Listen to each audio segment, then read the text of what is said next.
6월 22일 이시각 주요 뉴스입니다. 도널드 트럼프 미국 대통령은 이란이 레바논의 대리 세력을 즉각 막지 않으면 매우 강력하게 타격할 것이라고 경고했습니다. 정부는 AI 반도체 호황으로 늘어난 초과 이익이 자산시장으로 유입되는 것을 막기 위해 보유세와 양도세 개편을 검토하고 있습니다. 정부는 외환 건전성 부담금 면제 조치를 오는 9월 30일까지 3개월 추가 연장하기로 결정했습니다.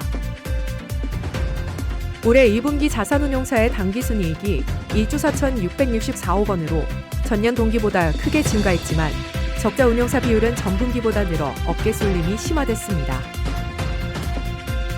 현대차 그룹이 첨단 로봇 기업 보스턴 다이내믹스를 완전 자회사로 편입하기 위한 카운트다운에 돌입했습니다. 도널드 트럼프 미국 대통령이 이란에 강력한 경고 메시지를 보냈습니다.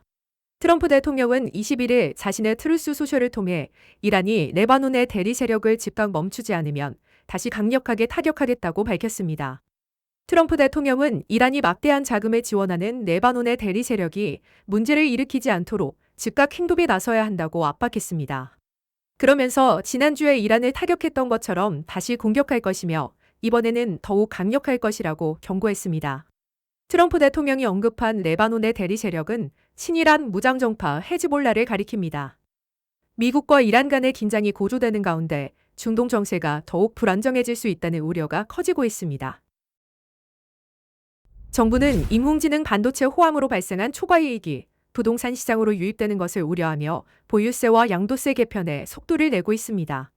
김용범 청와대 정책실장과 임광양 국세청장이 관련 필요성을 잇따라 언급한 가운데 등록 임대주택제도 손질이 우선 검토 대상으로 떠오르고 있습니다.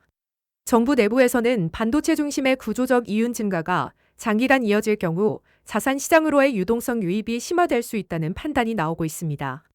국세청 자료와 시장 움직임을 근거로 하반기부터 실물 자산으로의 자금 흐름이 본격화될 가능성을 경계하면서 세제와 공급 대책을 병행해 관리하는 방침을 모색하고 있습니다. 고한율속 정부가 외환 시장 안정을 위한 총력전에 나섰습니다. 재정경제부는 이달 말 종료 예정이던 외환 건전성 부담금 면제 조치를 오는 9월 30일까지 3개월 추가 연장하기로 결정했습니다. 외환 건전성 부담금은 금융기관의 과도한 단기 외화 차입을 억제하기 위한 부담금으로 면제 시 달러 공급 확대 효과를 기대할 수 있습니다. 이번 연장으로 올해 1월부터 시작된 면제 기간은 총 9개월로 늘어나게 됐습니다. 한국은행도 지난 11일 외화 지급 준비금에 대한 이자 지급 조치를 6개월 연장하며 달러 유동성 확보에 힘을 보탰습니다.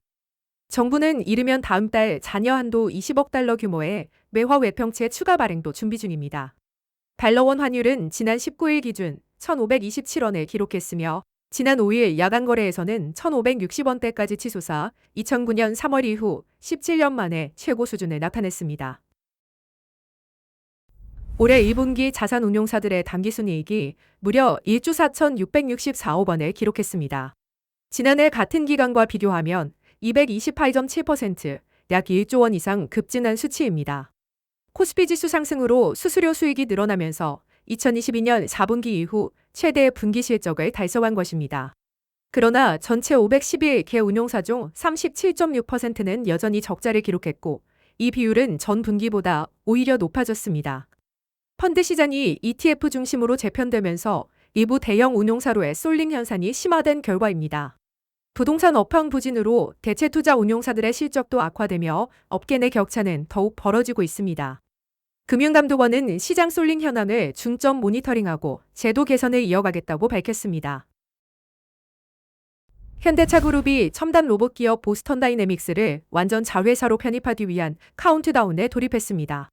21일부터 소프트뱅크가 보유한 보스턴 다이내믹스 지분 9.65%에 대한 풋옵션 행사 기간이 시작됐습니다. 총 인수 금액은 약 3억 2,500만 달러, 우리 돈으로 약 5천억 원 수준으로 추산됩니다. 주목할 점은 현재 보스턴 다이내믹스의 기업 가치가 30조 원 이상으로 평가받는다는 것입니다. 2021년 인수 당시 몸값과 비교하면 무려 24배에 달하는 규모입니다. 단 5천억 원 안팎의 비용으로 30조 원짜리 미래 자산을 독점하게 되는 셈입니다. 특히 휴머노이드 로봇 아틀라스의 산업 현장 투입이 가시화되면서 현대차그룹 계열사 전반의 주가 상승 기대감도 높아지고 있습니다. 향후 나스닥 상장까지 이어질 경우 그룹 전체의 기업 가치 재평가로 이어질 것이라는 전망도 나옵니다.